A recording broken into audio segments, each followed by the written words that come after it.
छात्रों good morning. आज हम कक्षा 8 विज्ञान में छठा पाठ दहन के बारे में अध्ययन कर रहे हैं। कल हमने माचिस के इतिहास और उसके वर्तमान स्वरूप को पढ़ा कि पहले जो माचिस की तीली थी उसमें एंटीमनी ट्राइसल्फाइड, पोटेशियम क्लोरेट और श्वेत फास्फोरस के मिश्रण का उपयोग किया जाता था।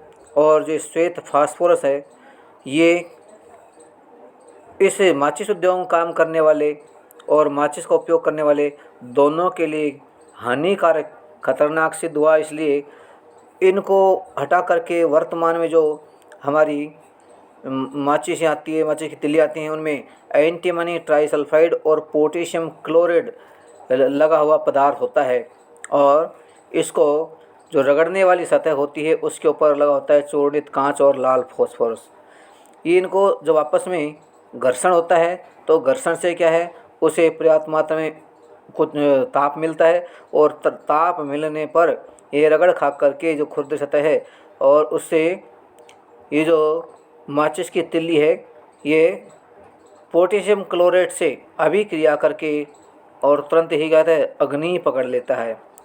तो ये जो हमने कल पढ़ा था कि लाल फास्फोरस श्वेत फास्फोरस में परिवर्तित हो जाता है रगड़ने पर तिल्ली को उसकी सतह पर, यह तुरंत माचिस की तिल्ली के सिरे पर लगे हुए पोटेशियम क्लोराइड से अभिक्रिया करके पर्याप्त ताप उत्पन्न कर देता है, जिससे एंटीमनी ट्राइसल्फाइड का दहन आरंभ हो जाता है। और उस एंटीमनी ट्राइसल्फाइड से लगे हुए जो लकड़ी के तंतु या छड़ होती है वह आग पकड़ लेती है और वह धीरे एक छोटी ज्वाला के रूप में जलने लग जाती है, जिसका उपयोग हम दूसरे पदार्थों को जलाने के लिए करते हैं। ये हमने कल पढ़ा। अब इसके पश्चात हमने पाया कि पदार्थ तब तक आग नहीं पकड़ता है जब तक कि या जल नहीं सकता है जब तक कि उसका ताप उसके ज्वलन ताप से कम रहता है। किससे? ज्वलन ताप से। उसका जो ज्वलन ताप होता है, ज्वलन ताप से जब तक पदार्थ का ताप कम रहता है तब तक वह जलता नहीं है। इसके लिए हम क्या कहते हैं, ये ज्वलन ताप से कम रहता है जब तक पदार्थ जलता नहीं है। ऐसा हमने कभी भोजन पकाने वाले तेल को आग पकड़ते देखा है? भोजन जो पकाते हैं, यानी कि आप भोजन पकाने के तेल कौन से काम लेते हैं? आप सरसों का तेल और मूंगफली का तेल, इनको काम में लेते हैं हम भोजन आदि बनाने में। जब तलने वाला बर्तन लंबे समय तक जलते हुए स्टोव पर रखा रहता है तो कमरे के ताप पर मिट्टी का तेल और लकड़ी अपने आग नहीं पकड़ते हैं। जिस बर्तन में हम तलने वाला बर्तन लंबे समय तक जलते हुए स्टोव पर है, जिसमें हम जैसे आप पकौड़ियाँ उतारते हैं, पकौड़ी बनाते हैं, इस प्रकार जो हैं उनमें हम कोई भी पदार्थ जब तलते हैं तो उसके लिए बर्तन लंबे समय तक जलते हुए स्टोव पर रखा रहता है, तब उसका ताप बढ़ जाता है उसका। और यदि मिट्टी के तेल, उससे पहले दिया है कमरे के ताप पर मिट्टी का तेल, जो मिट्टी के तेल होता है कमरे का ताप जितना डिग्री होता है उतने ताप पर, और लकड़ी अपने आप आग नहीं पकड़ते हैं। परंतु यदि मिट्टी के तेल को थोड़ा गर्म कर दे, क्या अगर थोड़ा गर्म कर दे तो वह आग पकड़ लेता है। ये किस लिए समझाया गया है? ये इसलिए समझाया गया है कि स्टोव के अंदर जो क्या कहते हैं वो हमारा तेल होता है वो आग नहीं पकड़ता, लेकिन जब वो स्टोव गैस का बर्नर होता है उस बर्नर के अंदर तेल आता है, तेल आकर क्या होता है गर्म होता है और गर्म होकर के बर्नर के जो अंदर छिद्र होता है उसमें से वो निकलता है, वो गर्म होकर के एक फुहार के रूप में बाहर निकलता है और वह फुहार इतनी ज्वलनशील होती है कि उसमें तुरंत आग लगती रहती है, चलता रहता है। और जब तक उसमें आप प्रेशर देते हैं वह तेल उस छोटे से छिद्र में से बाहर निकलता है और उस गर्म बर्नर के कारण उसमें क्या होता है तापमान बढ़ जाता है और वह जल्दी ही आग पकड़ लेता है। क्या इसका ज्वलन ताप लकड़ी के ज्वलन ताप से कम है? हाँ, हम देखेंगे कि इसका जो ज्वलन ताप होता है वह लकड़ी के ज्वलन ताप से कम होता है। हम इस तेल को कम गर्म करने पर भी आग पकड़ लेता है, लेकिन लकड़ी को तो हम बहुत अधिक समय तक गर्म करेंगे तब जा कर के वह आग पकड़ती है, अन्यथा वह आग नहीं पकड़ती है। क्या इसका अर्थ यह है कि मिट्टी के तेल के रखने में हमें विशेष सावधानी बरतनी होगी? हाँ जी, मिट्टी के तेल को रखने के यदि उसका तापमान बढ़ जाता है किसी स्थान रखने पर तो वह आग पकड़ सकता है। निम्नलिखित क्रियाकलाप यह प्रदर्शित करता है कि किसी पदार्थ के दहन यानी जलने के लिए उसका जो ताप है और उसका ज्वलन ताप तक पहुंचना आवश्यक है। यदि ये कोई पदार्थ है उसको यदि हमें जलाना है तो उसको क्या करना पड़ता है, उसको उस पदार्थ के ज्वलन ताप तक गर्म करना होता है जब वह जलेगा, और जब तक उसका ताप ज्वलन ताप तक स्तर तक नहीं पहुंचता है वह पदार्थ नहीं जलेगा। अब आगे एक क्रियाकलाप दिया है, क्या दिया है? एक क्रियाकलाप दिया है 6.4।